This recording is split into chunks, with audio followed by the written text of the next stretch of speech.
Hello, hello, and welcome back to Mindfully Rich Podcast, your weekly look at life and finances with a twist where we talk about improving your overall relationship with money and building better financial habits. On each episode, I'll discuss real life situations and give y'all practical advice. The point of this podcast is to help you stay in your financial lane so you won't end up broke. I'm the creator and host, Gina Richie Richardson. Now, let's jump into today's conversation. It's Black History Month, y'all, and I know you hear something in my voice. I've been hoarse. I've been really hoarse, and I had to wait until I got better in order to bring you this episode. Like literally this weekend, I was the whisperer. I was whispering like this. But now I'm just really raspy, but y'all don't know wait, I'm talking too fast. Y'all don't know how pumped I am to be back with another series. To those of y'all that are new, welcome, welcome, welcome, especially for this Black History Month series. I've been getting a lot of people who have been reaching out. They can't wait to hear what's going to happen. Excuse me. Y'all going to hear a lot of that throughout this episode. They've been waiting to hear what's going to happen on these episodes, to hear the information that's going to be shared, because y'all, I have been doing research just to make sure that I made this series impactful. And I can't wait until next month so I can look at the numbers and see how y'all liked everything. But thank y'all so much. Of course, got to always start with gratitude. Thank y'all for listening. Without y'all being my rich gang, I would not have a podcast. I would not have an audience. And you know what? None of this stuff would even be. So I got to say thank you, thank you, thank you. Continue listening, continue sharing. Y'all are doing something right, because there are new people popping up every single day. So for those of y'all, this show first episode, welcome. Glad to have you here. And we got a lot to talk about. And so I do something here on the podcast called our Let's Talk About Money segment. So I've already said that for Black History Month, I have a new series. The name of the series is Building Wealth and Financial Health in the Black Community. And the reason why I'm doing this, excuse me, y'all. The reason why I'm doing this series is because I want to talk about the systematic barriers that have prevented Black people from obtaining wealth. And there are quite a few, okay? And a lot of people may not be aware of those things. And I wanted to make sure that as a Black woman and as a Black woman in the financial space, I want to do my job in making sure that I am putting this information out there. This can be impactful. People are listening from everywhere. We all got to be the change that we want to see. And so I'm super excited to get into the different financial health and wealth practices that we can do here in the Black community, the systematic reforms that we need to close the wealth gap amongst Black Americans, and then also get into some allyship that's going to be needed in order to make these changes. Now, this is not going to happen over one episode, y'all. I am scheduled for 4 episodes, okay? Now, I know what y'all saying. For those of y'all that done been here, you know, I'm going to call y'all the cousins, okay? For those of y'all that done been in the rich gang a long time, y'all the cousins, okay? Don't doubt me, okay? 4 episodes. This is the thing. 2 are already, what is it called? Recorded? Yeah, 2 are already recorded. And so the other 2 are still being worked on, because we still at the beginning of February, okay? Don't be rushing me. Just know you're going to get these episodes, and I promise you're going to love them. Please make sure you share these things far and wide, because there's going to be a lot of great information that needs to be shared in here. And so we're going to go ahead and jump into our topic for today. And our topic is, you know what? Let me start with what I named the episode. The name of the episode is Black Wealth, the Black Wall Street episode. And so I want to start with Black wealth. And I want to start with just wealth in general and how we build wealth, because I believe that wealth has become like not a trigger word, but it's been like one of those, what is the word called? See, that's the thing when I'm just sitting here doing it by myself and I don't have like an audience to talk to. Dang, it's like one of those buzzwords. That's what it's called. Wealth has become a buzzword. And so I want us to start off talking about, how do we build wealth, right? Well, first you got to make money, right? You have to have some type of reliable source for you to make money, whether that is earned income that you do working for somebody or working for yourself. That income can also be passive income that you generate. I talk about passive income here on the podcast quite a bit when I discuss multiple streams of income. And that can be a hobby that you have or something else that you're doing where you are creating a passive source of income that's not your main income source, right?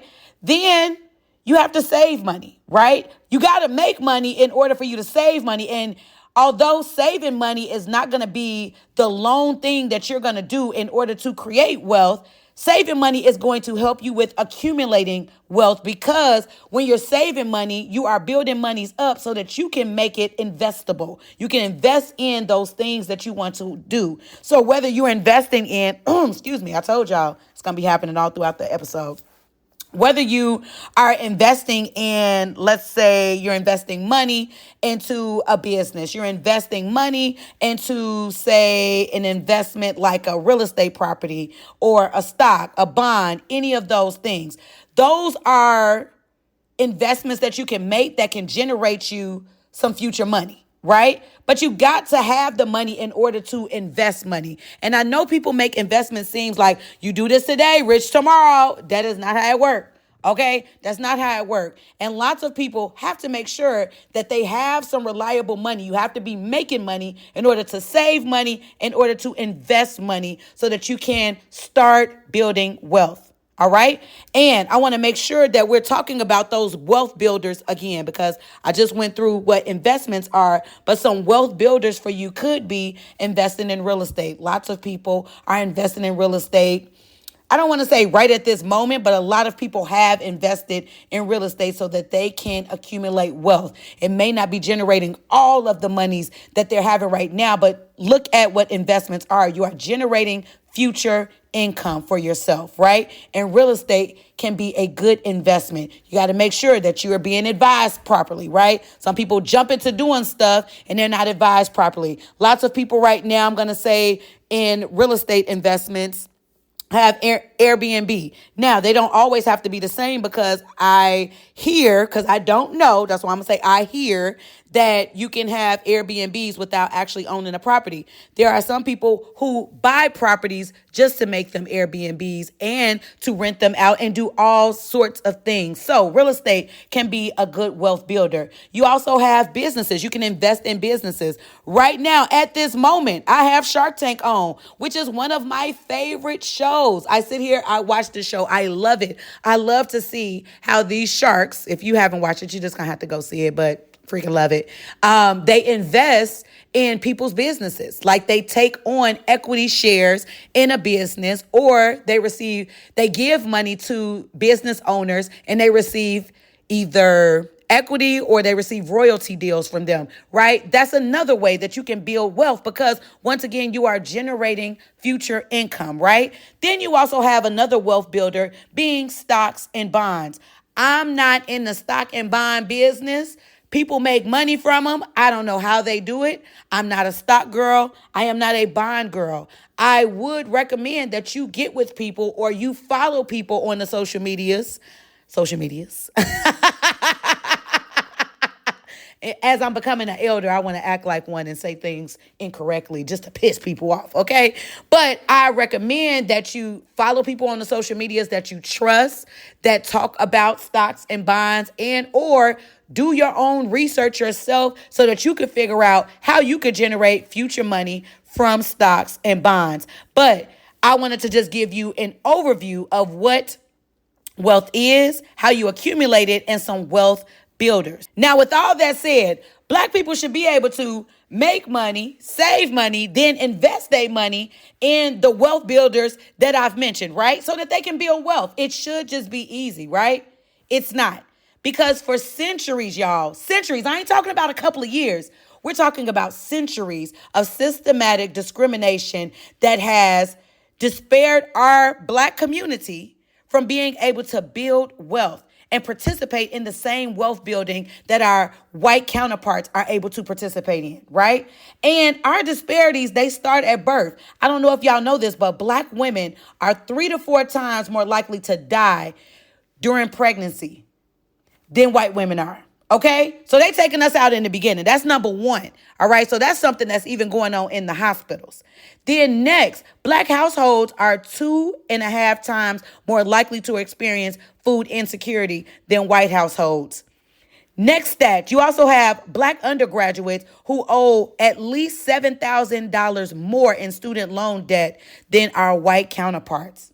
Another stat, black families have 1/10 of the median net wealth that white families have, right? And then another disparity that I want y'all to think about is the racial biases that occur in the hiring practices that are continuously widening the black and white wealth disparity, right? Because if I can't get hired, I can't make money. We just talked about how we build wealth. If I can't get a good job, you know what? Forget a good job. If I can't get hired, okay, how am I going to make money so I can save money so that I can invest money, right? If I can't make money and I don't have enough money saved or I don't get enough grants to go to school, then I got to get loans. How am I going to make enough money to pay these loans back, right? How am I going to get my household to not have food insecurity if I can't make money? So I'm just trying to give you some examples so you can see how all these stats, they work together.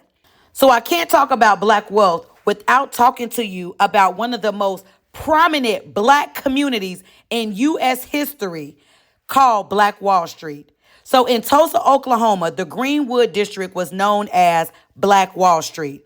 And in 1921, there was a race riot that started there. And it ended up being the massacre of over 300 black Americans. And they said that it injured over 800 people. Now, I find that hard to believe because the town itself, they said, was between 90,000 to 100,000 people. That's just what they were able to record. But they also said that in that race riot, that there were over 35 city blocks that went up in flame. Do y'all hear what I'm saying? And it was a race riot. All right. So when people be talking about, oh no, these things aren't real and stuff happened, look at our history. And talking about history is the way that we prevent this stuff from happening now. The way that we get educated so we understand what happened so that we could do something about our today. Now, in talking about Black Wall Street, what was the problem with these black folks having money, right? What was the problem with it? So from my research, I read that many of the whites, they believed that they were members of a divinely ordered superior race. So to break it down, to see black folks having money, to see how wealthy the people were, was just eating their ass up. All right. So what they said was at that time, and we got to remember that this was the 20s. There were 3 blacks in Oklahoma that were worth $1 million each. And that's a lot of time. That's a lot of money in the 20s. There was also a man named J.W. who was worth $500,000. There were many men and women who were worth $150,000, $100,000, $50,000, and $25,000, right? That's a lot of money back in the day, right? And you have to remember, they had a whole district of wealthy black people. So the race riot was due to them rationalizing that they needed to make sure that they put the black people back in their place by taking everything from them, burning down their district, burning down and displacing all of these black folks. Because remember, they burned down 35 blocks. They killed tons of black people. They injured a whole bunch of black people, y'all. And this was all because of the jealousy of them seeing these black people have money. Ain't bothering nobody. They in their own district. They in their own town, in what was called their black neighborhood, right? Because we all know what the black neighborhood is. They ain't bothering nobody over there, but it was just pissing the folks off, right? And so because where Black Wall Street was geographically located, Tulsa stood to benefit from it burning down. Because now they could just buy up all the land. And when they did buy up all the land, they didn't pay them black folks nothing. The people who were remaining, they bought their land for little to nothing. We all have seen this before. We all know about gentrification. We all know how it happens. So just to see and hear how this happened back in 1921 to Black Wall Street, to this prominent black neighborhood that was wealthy as hell, as it seems, that they would do that, right? So Why am I telling you this, right? The events in our history, they always need to be remembered, right? Because a lot of Black folks don't know what Black wealth even looks like or even knew that it was even possible. So to read about back in 1921 that there's a whole district in Tulsa, Oklahoma, right? Of all places, Tulsa, Oklahoma, that's called Black Wall Street, where these Black folks were thriving on their own in their own community. And they had all this money. I even heard, and I don't have the exact facts, that there were, I believe it was only 2 airports, and there were at least 6 Black people that had their own plane. Just to see how good these Black folks were doing. And then to see the jealousy of our white counterparts to take that all away from them just because they felt that they were superior, this story must be told. It must be repeated. And we have to make sure that we are understanding these stories so we don't let history repeat itself. So the disparities in Black wealth that are happening now, they started so long ago. That's the reason why in this episode, I wanted to make sure that I told you about a barrier for Blacks maintaining their Black wealth. They had obtained it, but they couldn't maintain it just because of the jealousy that was happening. We can't let that happen now. We have to make sure that we understand these stories. We understand what's happened in history so that we can be the change makers that we want to see. Now, me as a Black woman, our Black community, we can't do it on our own. So allyship, of course, is going to be important to this. That's something we're going to talk about coming up soon. But I want you to get the main basis of me telling the story and letting you know that this is going to have to be a collective effort. Because Black people can obtain it because we see it happen with Black Wall Street. But it's the maintaining it, right? It's the systematic disparities that are still happening that are preventing us from getting there. So even if we do have those Black people who are able to obtain the wealth, we want to make sure that they maintain it. All right? All right, y'all. This was good. I feel like I turned into a preacher for a second. Hopefully y'all have enjoyed learning about this. And if you go to the show notes, I'll have some links so that way you can read up on stats, Black Wall Street, all of the things that were discussed in this episode. And so, child, that is it. Y'all know I don't like to keep y'all here too long. We still got 3 more episodes to go. They're going to be good. So y'all make sure y'all bring it on back. Bring it on back here and try to make sure am I missing anything. Don't forget to check my website out. IamMindfullyRich.com. Y'all know I am in business. So check your girl out for all of the services that I offer. Workshops are my thing right now. So I am booking workshops if you would like to get some reliable, some relatable. What's another good R word? Realistic, financial wellness, financial health and wellness information in workshop form. I would love to do that for y'all. So go on here, check me out on my website. And that's it, y'all. I'm starting to ramble. So y'all live life mindfully, intentionally, and on purpose. And until next time, when I hit y'all with another one.